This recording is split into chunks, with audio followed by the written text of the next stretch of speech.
How's it going, everyone? My name is Preston and welcome back to another video on the channel. I know it's been a while since I've uploaded a video recently, but and my car just decided to lock. What I wanted to go over today is how to use VCDS from RossTech. So you're going to be able to do stuff like this. There we go. You're going to be able to do certain stuff like this. You're going to be able to mess with a lot of stuff with VCDS. So don't mind the bag. Those are my work shoes, and I got my forces in the bag. And the car's a little dirty. I've been on vacation for a while, but I'm gonna hop in the car and I'm gonna show you guys how to set up VCDS. I do recommend hooking your car up to a battery charger, but I don't have one, so fuck it. If the battery dies. I've got other people to help me jumpstart. So see you guys in the car. Okay, now that we're in the car, what you're going to want to do is open up your RossTech device. Yours is gonna be here. I've already used this before, so I just put mine over here off to the side. Once you have it, you can take this box, throw it in your back seat. You don't need it. Then you're going to connect this part via OBD2, and then you're going to connect this USB onto your laptop, which I have over here. Over here on this laptop, I have a bunch of different things that you can do with VCDS that I will link this in the description if you guys want to use this. I've already done some stuff on here, but there is some more stuff I want to do. I know I turned on the lap timer, and I was okay with that, but there was something else that I turned on that I wasn't too okay with. I can't remember what it is, so I'll have to turn that off.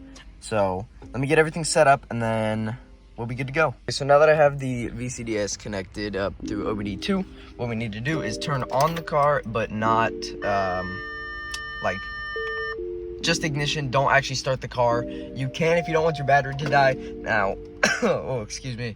This would be the point where you would plug in your guys' battery charger. Now that you've got your page open, you're connected, what you actually can do, if I minimize this, don't mind, this is just an old laptop. I do plan on getting a new one. You can open up VCDS, which also this laptop is literally only what I use it for is for VCDS.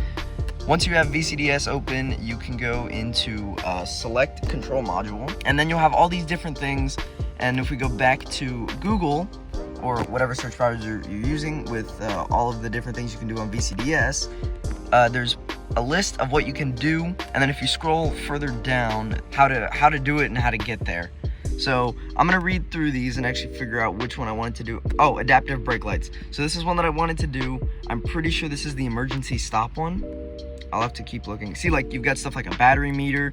You could do your windows, the windows down if you hold the unlock button. And after you do that, if you go to your car and scroll all the way down to windows, you can see convenience open, front doors, and sunroof. I've got it on, so whenever I hold the unlock and lock button, it'll roll up and down the windows. See, let's say you have an older model car, or let's say that your gauges don't do the needle sweep.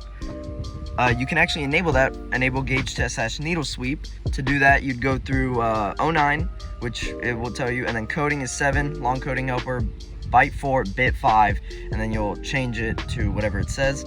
Okay, so the first thing I'm gonna turn on is the adaptive brake lights. So it says we need to go to 46, which is comfort system. So if we go over here, 46, for me it's central convenience. I don't think this is gonna matter. And then we need to go to, and let me actually get both of these open. Okay, after that we need to go to coding 7, and then I'm pretty sure it's long coding helper. And then we need to go to byte 0, central locking installed. No, that's the wrong one. Oh no, we need to go to byte 8. That's up. So on 8, there we go. Rear lid / tailgate sensor installed. I don't know if I have that.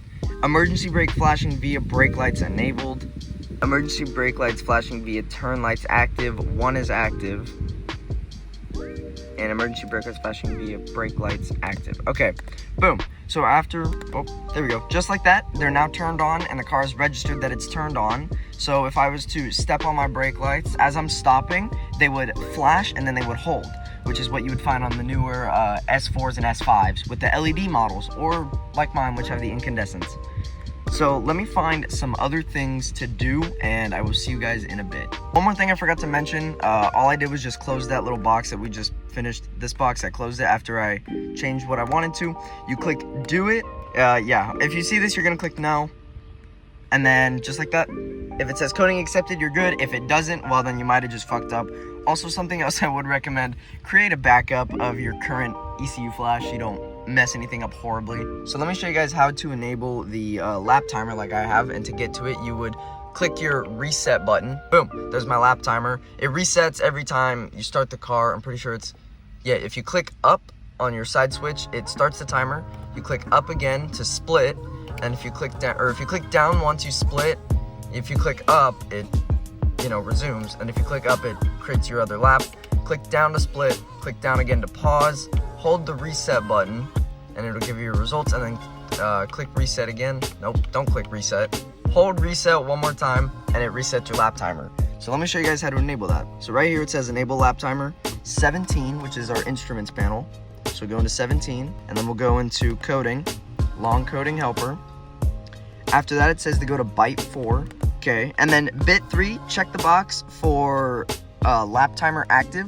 It was byte 1, I apologize. Byte 1, lap timer active, it's turned on. It also gives, like, there's so many things. It literally can give you a shift suggestion, key warning. Anytime you go to, or you want to start your vehicle, it'll say like press clutch to start engine, or press brake and push to start engine. Well, you can disable this. I'm not going to, because I will, once I do the manual swap, I'm gonna forget to press the clutch and it's gonna be a nightmare. But there's so many things that you can do in here. Like, look, fuel tank. I could change my fuel tank if I wanted to. See, you can also change your startup screen on your MMI. Mine doesn't really work, so I've kept it factory. But there's so many different things that you can do with VCDS. Like, VCDS is going to be what I use to recode my ECU and to disable the TCU down underneath this seat. I'm gonna use that so it tells the car that, hey, you ain't got this no more, you good. So just like that, after we're done, we click do it, coding accepted, we can click OK. And if we turn off the car and turn it back on, set those off. You can also turn those off, and here was that startup screen I was talking about. You can also turn that off. If we scroll through, my lap timer's still there, and my lane assist is gone. So that's exactly what I wanted. Now, I don't know if the brake light thing is gonna work. I'd have to get a friend to drive behind me. I hope you guys did enjoy today's video. If you guys did, make sure to leave a thumbs up, and don't forget to subscribe and hit the bell.